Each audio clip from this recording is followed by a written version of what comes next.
Assalamualaikum warahmatullahi wabarakatuh. Halo semuanya, perkenalkan nama saya Devi Novia. Saya adalah siswi kelas 10 di SMAN 1 Jatiwangi, Kabupaten Majalengka, Provinsi Jawa Barat.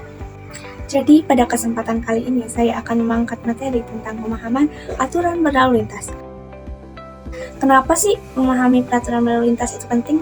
Karena mematuhi peraturan lalu lintas adalah kunci utama untuk memastikan keselamatan, baik untuk pengemudi pribadi atau pengguna jalan raya. Indikator yang saya muat terdiri dari memahami rambu-rambu lalu lintas, kedua mengenali marka jalan, dan yang terakhir yaitu berperilaku yang baik dan benar saat berkendara di jalan raya. Rambu lalu lintas adalah bagian perlengkapan jalan yang berupa lambang, huruf, angka, dan kalimat atau perpaduan yang berfungsi sebagai peringatan, larangan, perintah, atau petunjuk bagi pengguna jalan. Rambu lalu lintas punya banyak jenis yang punya kegunaan atau fungsi masing-masing. Namun secara umum rambu lalu lintas berfungsi untuk mengatur jalannya lalu lintas agar tertib dan teratur. Rambu lalu lintas diatur menurut Peraturan Menteri Perhubungan Nomor 13 Tahun 2014 secara umum. Ada 4 jenis rambu lalu lintas, yaitu rambu peringatan, rambu larangan, rambu perintah, dan rambu petunjuk. Rambu peringatan adalah rambu yang memberikan informasi berupa peringatan akan kemungkinan adanya bahaya dan sifat dari bahaya tersebut kepada pengguna jalan. Pada rambu ini, dasar palang rambu berwarna kuning, sedangkan tulisan atau simbol pada rambu berwarna hitam.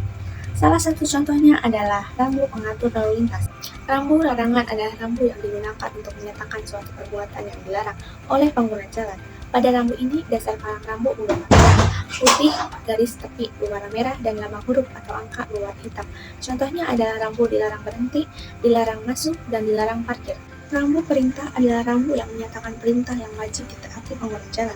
Dimaksudkan untuk memberi petunjuk pendahuluan kepada pemakai jalan dan ditempatkan pada jarak yang layak sebelum titik kewajiban dimulai. Pada rambu ini, dasar palang rambu berwarna biru, sedangkan tulisan, angka, atau simbol pada rambu berwarna putih. Contohnya adalah rambu penanda tempat parkir, jalur sepeda. Rambu petunjuk adalah rambu yang digunakan untuk memandu pengguna jalan saat dalam perjalanan atau memberikan informasi lain kepada pengguna jalan. Rambu yang jadi petunjuk arah dan letak kota biasanya punya dasar palang berwarna hijau dengan tulisan berwarna putih. Contohnya seperti arah, letak kota, jarak tempuh, atau letak tempat-tempat penting seperti masjid, rumah sakit, pom bensin, atau rumah makan.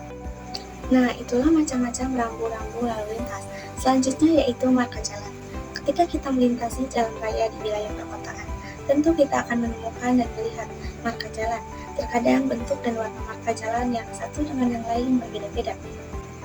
Ada yang berbentuk garis lurus, utuh, garis putus-putus hingga berbentuk lingkaran. Masing-masing dari marka tersebut tentu saja memiliki fungsi dan arti yang berbeda. Marka atau tanda jalan merupakan suatu tanda yang berbeda di permukaan jalan yang berfungsi untuk mengarahkan arus lalu lintas serta membatasi daerah kepentingan lalu lintas. Marka jalan memiliki berbagai bentuk. Ada yang membentuk garis lurus, garis membujur, garis melintang, hingga garis membentuk serong. Di Indonesia, marka jalan diatur dalam Peraturan Menteri Perhubungan Nomor 34 Tahun 2014 yang diubah dengan Peraturan Menteri Perhubungan Nomor 67 Tahun 2018. Inilah macam-macam marka jalan. 1. Garis putih putus-putus. Ketika kita melihat marka jalan berupa garis putih yang putus-putus, maka ini artinya kita diperbolehkan untuk berpindah jalur atau mendahului kendaraan lain, sambil tetap fokus memperhatikan kondisi dan situasi lalu lintas sekitar. Yang kedua, garis putih tanpa putus-putus. Marka yang ini kebalikan dari marka jalan yang pertama. Ketika kita berkendara di jalan raya dan melihat ada garis berwarna putih tanpa putus-putus, maka kita tidak boleh melewati garis tersebut. Ini artinya kita dilarang menyalip atau mendahului kendaraan yang ada di depannya. Kita harus tetap berada di jalurnya masing-masing. Yang ketiga, dua garis putih atau kuning tanpa putus. Marka jalan yang satu ini berarti pengendara tidak boleh melewati garis tersebut, tidak boleh mendahului pengendara lainnya. Yang keempat, satu garis kuning tanpa putus. Marka jalan ini biasanya ditemui di tepi jalan dengan komposisi garis putih sebelum garis kuning. Pada bagian tengah garis kuning memiliki arti bahwa kita diperbolehkan menyalip kendaraan di garis putih selama tidak keluar dari garis berwarna kuning. Marka jalan ini jarang ditemui di Indonesia. Yang kelima, garis ganda putus-putus tanpa putus. Biasanya marka jalan ini sering ditemui di wilayah perkotaan. Garis ini memperbolehkan kita berada di si garis putus-putus untuk berpindah jalur. Sementara bagi kita yang berkendara di garis tanpa putus tidak diperbolehkan untuk berpindah jalur. Berkendara dengan etika akan menjadi pengemudi yang taat terhadap aturan lalu lintas. Dan inilah macam-macam peraturan lalu lintas yang baik dan beretika. Pertama, mematuhi aturan berlalu lintas. Menjaga etika berkendara yang baik bisa dimulai dari mematuhi aturan berlalu lintas. Yang kedua, menggunakan lampu sein yang baik dan benar. Lampu sein pada kendaraan Anda menjadi alat penting yang digunakan untuk berkomunikasi dengan pengemudi lainnya. Yang ketiga, menghargai hak pengguna jalan lainnya.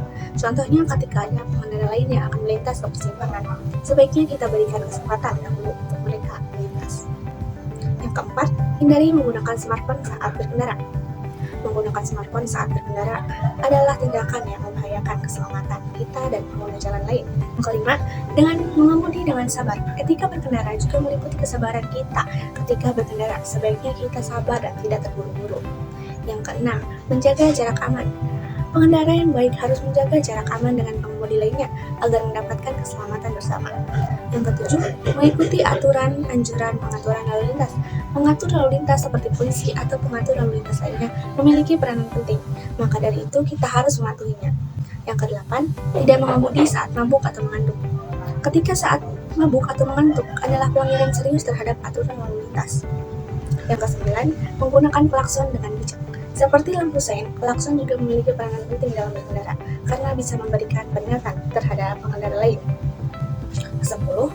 Mengutamakan keselamatan penumpang lain. Sebagai pengemudi, tanggung jawab tidak hanya sebatas mengutamakan keselamatan sendiri, tetapi juga keselamatan pengemudi. Nah, itulah etika dan aturan ketika berlalu lintas. Etika kita berlalu lintas adalah cerminan dari kepribadian yang sebenarnya. Maka taatilah peraturan lalu lintas agar kita selamat sampai tujuan. Semoga semua ini bermanfaat bagi kita semua. Terima kasih atas perhatiannya. Wassalamualaikum warahmatullahi wabarakatuh.